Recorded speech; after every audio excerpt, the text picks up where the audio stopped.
Alice's Adventures in Wonderland by Lewis Carroll. Chapter 7. A Mad Tea Party. There was a table set out under a tree in front of the house, and the March Hare and the Hatter were having tea at it. A dormouse was sitting between them, fast asleep, and the other two were using it as a cushion, resting their elbows on it and talking over its head. Very uncomfortable for the dormouse, thought Alice, only as it's asleep, I suppose it doesn't mind. The table was a large one, but the three were all crowded together at one corner of it. "No room, no room!" they cried out when they saw Alice coming. "There's plenty of room," said Alice indignantly, and she sat down in a large armchair at one end of the table. "Have some wine," the March Hare said in an encouraging tone. Alice looked all round the table, but there was nothing on it but tea. "I don't see any wine," she remarked. "There isn't any," said the March Hare. "Then it wasn't very civil of you to offer it," said Alice angrily. "It wasn't very civil of you to sit down without being invited," said the March Hare. "I didn't know it was your table," said Alice. "It's laid for a great many more than three." "Your hair wants cutting," said the Hatter. He had been looking at Alice for some time with great curiosity, and this was his first speech.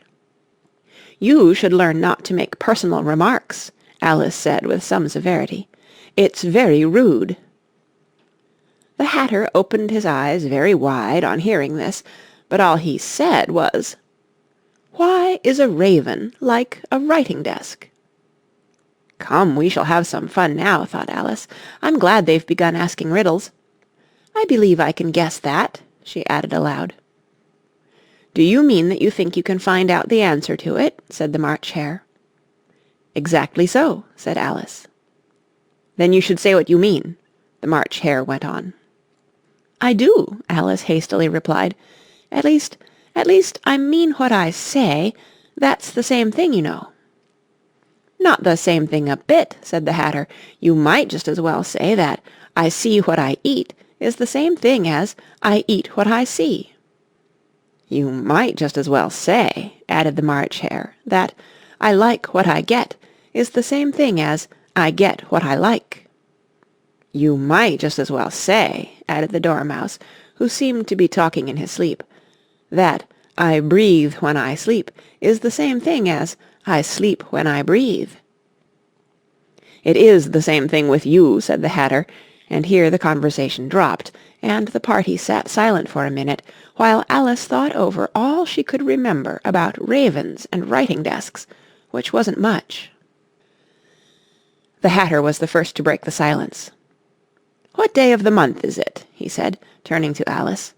He had taken his watch out of his pocket, and was looking at it uneasily, shaking it every now and then, and holding it to his ear. Alice considered a little, and then said, "The 4th." "2 days wrong," sighed the Hatter. "I told you butter wouldn't suit the works," he added, looking angrily at the March Hare. "It was the best butter," the March Hare meekly replied. "Yes, but some crumbs must have got in as well," the Hatter grumbled. "You shouldn't have put it in with the bread-knife." The March Hare took the watch and looked at it gloomily. Then he dipped it into his cup of tea and looked at it again, but he could think of nothing better to say than his first remark. "It was the best butter, you know." Alice had been looking over his shoulder with some curiosity. "What a funny watch," she remarked. "It tells the day of the month, and doesn't tell what o'clock it is." "Why should it?" muttered the Hatter. "Does your watch tell you what year it is?" "Of course not," Alice replied very readily, "but that's because it stays the same year for such a long time together." "Which is just the case with mine," said the Hatter. Alice felt dreadfully puzzled. The Hatter's remark seemed to have no sort of meaning in it, and yet it was certainly English. "I don't quite understand you," she said, as politely as she could. "The Dormouse is asleep again," said the Hatter, and he poured a little hot tea upon its nose. The Dormouse shook its head impatiently, and said, without opening its eyes, Of course, just what I was going to remark myself." "Have you guessed the riddle yet?" the Hatter said, turning to Alice again. "No, I give it up," Alice replied. "What's the answer?" "I haven't the slightest idea," said the Hatter. "Nor I," said the March Hare. Alice sighed wearily. "I think you might do something better with the time," she said, "than waste it in asking riddles that have no answers." "If you knew time as well as I do," said the Hatter, "you wouldn't talk about wasting it. It's him." "I don't know what you mean," said Alice. "Of course you don't," the Hatter said, tossing his head contemptuously. "I dare say you never even spoke to time." "Perhaps not," Alice cautiously replied, "but I know I have to beat time when I learn music." "Ah, that accounts for it," said the Hatter. "He won't stand beating. Now, if you only kept on good terms with him, he'd do almost anything you liked with the clock. For instance, suppose it were 9 o'clock in the morning, just time to begin lessons. You'd only have to whisper a hint to time, and round goes the clock in a twinkling. 1:30, time for dinner." "I only wish it was," the March Hare said to itself in a whisper. "That would be grand, certainly," said Alice thoughtfully. "But then, I shouldn't be hungry for it, you know." "Not at first, perhaps," said the Hatter, "but you could keep it to 1:30 as long as you liked." "Is that the way you manage?" Alice asked. The Hatter shook his head mournfully. "Not I," he replied. "We quarrelled last March, just before he went mad, you know," pointing with his teaspoon at the March Hare. "It was at the great concert given by the Queen of Hearts, and I had to sing, 'Twinkle, twinkle, little bat, how I wonder what you're at.' You know the song, perhaps?" "I've heard something like it," said Alice. "It goes on, you know," the Hatter continued, "in this way. Up above the world you fly, like a tea-tray in the sky, twinkle, twinkle." Here the Dormouse shook itself, and began singing in its sleep, "Twinkle, twinkle, twinkle, twinkle," and went on so long that they had to pinch it to make it stop. "Well, I'd hardly finished the first verse," said the Hatter, "when the Queen jumped up and bawled out, 'He's murdering the time! Off with his head!'" "How dreadfully savage!" exclaimed Alice. "And ever since that," the Hatter went on in a mournful tone, "he won't do a thing I ask. It's always 6 o'clock now." A bright idea came into Alice's head. "Is that the reason so many tea things are put out here?" she asked. "Yes, that's it," said the Hatter with a sigh. "It's always tea time, and we've no time to wash the things between whiles." "Then you keep moving round, I suppose," said Alice. "Exactly so," said the Hatter, "as the things get used up." "But what happens when you come to the beginning again?" Alice ventured to ask. "Suppose we change the subject," the March Hare interrupted, yawning. "I'm getting tired of this. I vote the young lady tells us a story." "I'm afraid I don't know one," said Alice, rather alarmed at the proposal. "Then the Dormouse shall," they both cried. "Wake up, Dormouse!" and they pinched it on both sides at once. The Dormouse slowly opened his eyes. "I wasn't asleep," he said in a hoarse, feeble voice. "I heard every word you fellows were saying." "Tell us a story," said the March Hare. "Yes, please do," pleaded Alice. "And be quick about it," added the Hatter, "or you'll be asleep again before it's done." "Once upon a time there were 3 little sisters," the Dormouse began in a great hurry, "and their names were Elsie, Lacie, and Tilly, and they lived at the bottom of a well." "What did they live on?" said Alice, who always took a great interest in questions of eating and drinking. "They lived on treacle," said the Dormouse, after thinking a minute or two. "They couldn't have done that, you know," Alice gently remarked.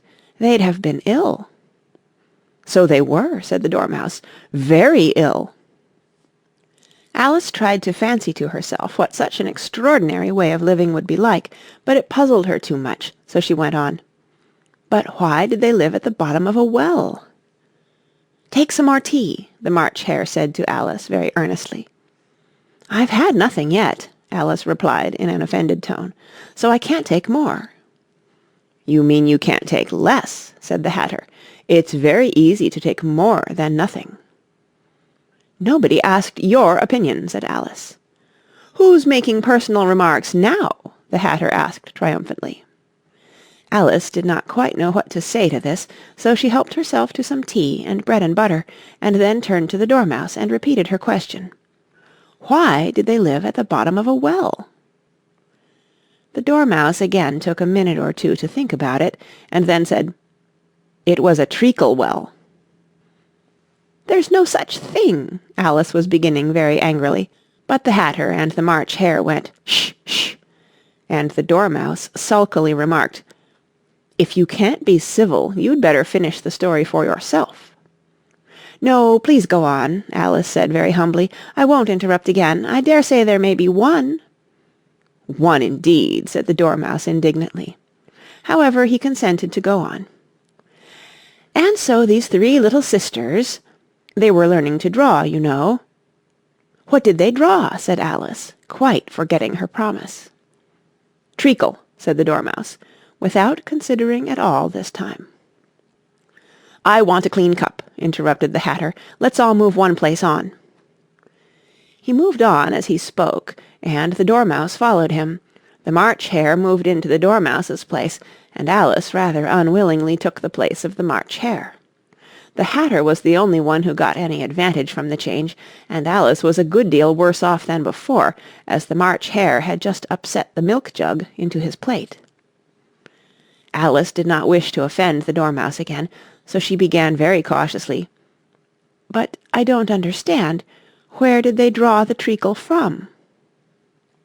"You can draw water out of a water well," said the Hatter, "so I should think you could draw treacle out of a treacle well, eh, stupid?"